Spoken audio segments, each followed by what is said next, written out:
Saan napunta ang pera ni Juan?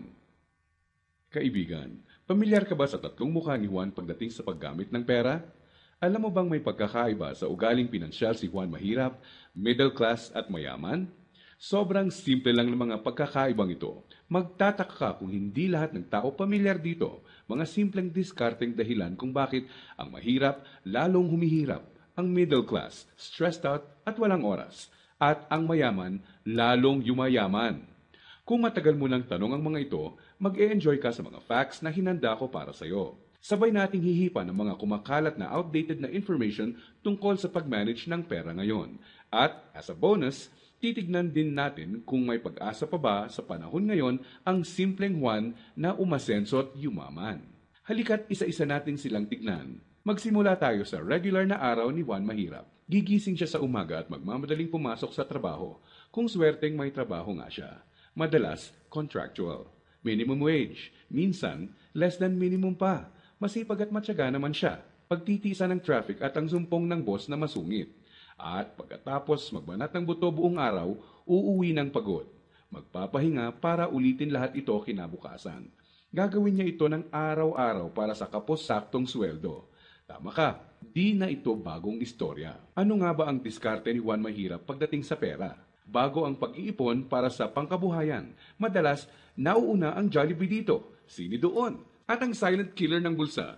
Bili ng kung ano-ano, kung saan-saan, kahit di kailangan. Mga abubot. Bakit? Kasi may sale, surplus, ukay-ukay, at tiyanggihan. Minsan lang at mura lang naman. Ang kadalasang mga dahilan, bibili kahit di naman kailangan. Ang resulta, wala pang A15 o A30, ubos na ang pera. Kaya uutang na lang. Gusto naman magbago ng buhay ng mahirap na Juan, pero magpapaulit-ulit ang kalagayan niya hanggat di niya nakikitang patong-patong na gastos ang bigay ng abubot niya, na pag naipon, pwede nang puhunan sa negosyo. Pero hindi masamang tao ang mahirap na Juan. Gaya ng sinabi ko, mukha lang ng diskarte sa pera to. Marami sa atin ang dumaan din sa mentality ng mahirap na Juan, di niya ito kasalanan. Maaaring misinformed lang. Paano nga naman bukod sa di lahat nakapagtatapos ng pag-aaral, di naman tinuturo ang pinansyal na kaalaman sa eskwelahan.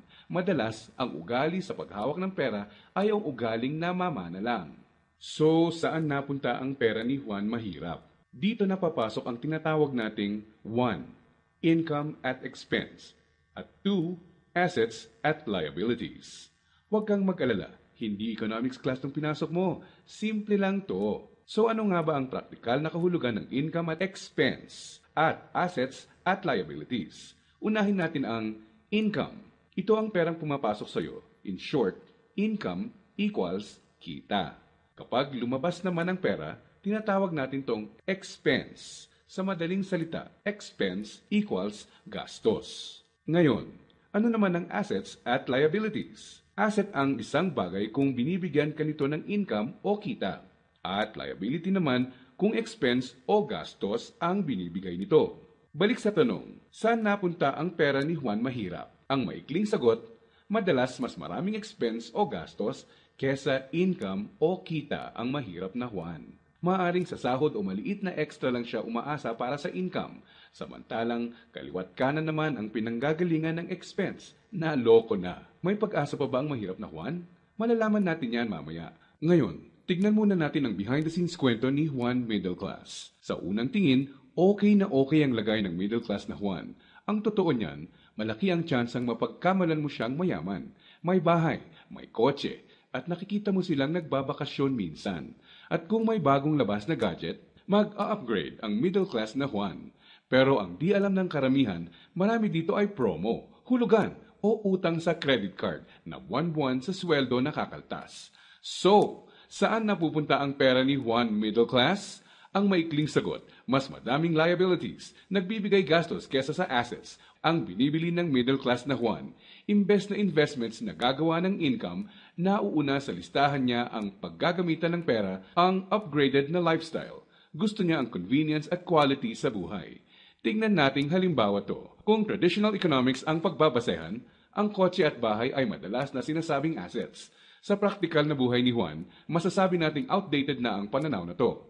Sa definisyon natin ng asset, ang isang bagay ay asset kung gumagawa ito ng income. Pero madalas, pagka down payment mo ng kotse, bahay o alahas, money out agad.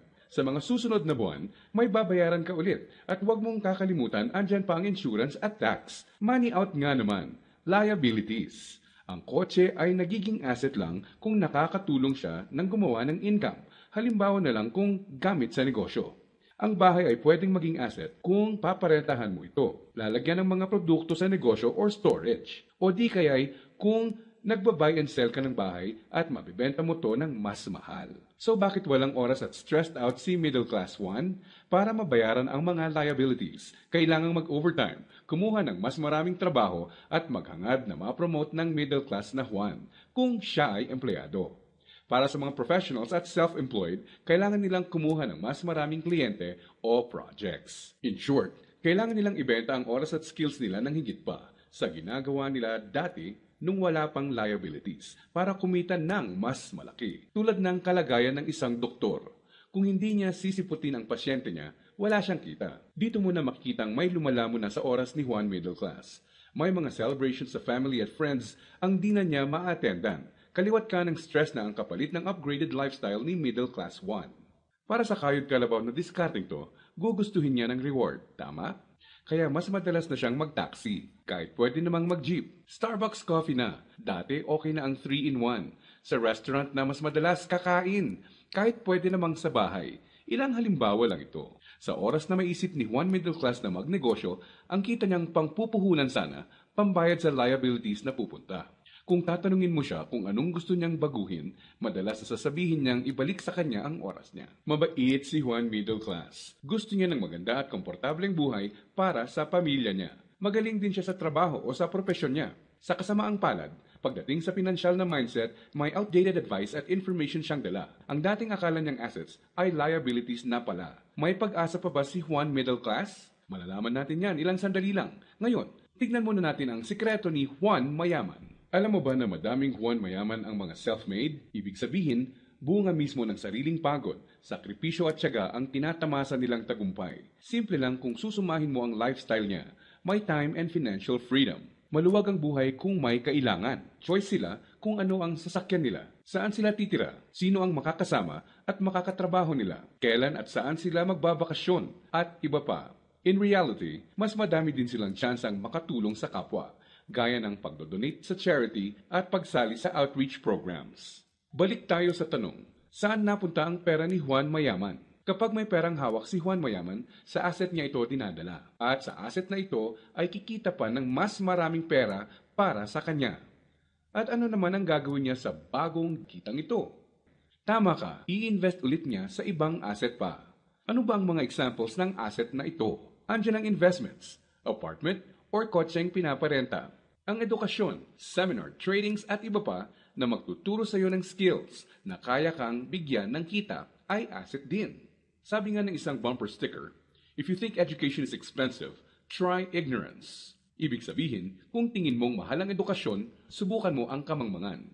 Assets din ang mga negosyo, lalo na ang mga kumikita ng passive income. Paano ba napagtatrabahuan ni Juan Mayaman ang kanyang time and financial freedom? Ang sikreto? Passive income at leverage. Sa practical na ibig sabihin, ang passive income ay income na pumapasok kahit tapos na ang malaking parte ng trabaho mo dito. Konting oras na lang ang kailangan ni Juan Mayaman para i-maintain ang asset niya. Kahit natutulog siya, pumapasok pa rin ang kita. Hiramin naman natin kay Robert Kiyosaki ang ibig sabihin ng leverage. True leverage is the ability to do more and more with less and less.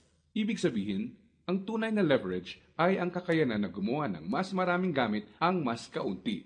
Para mas madali nating maintindihan, gamitin nating halimbawa kung paano nagsimula ang isa sa mga pinakamalaking drugstore sa bansa. Marami ang nasira noong World War II. Pagkatapos nito, kinailangang mag-rebuild ng mga tao. Dito na papasok si Mariano K. Napansin niya ang mga demand sa isang uri ng antibiotic na tinatawag na sulfa drugs. Paano niya nalaman? Ginamit niya bilang leverage ang natutunan niya bilang empleyado sa isang drugstore bago pumutok ang World War II. Nung mga panahon noon na nagsisimula ulit ang lahat at kahit naman ngayon, ang taong may enough information kesa sa iba ay nakakalamang.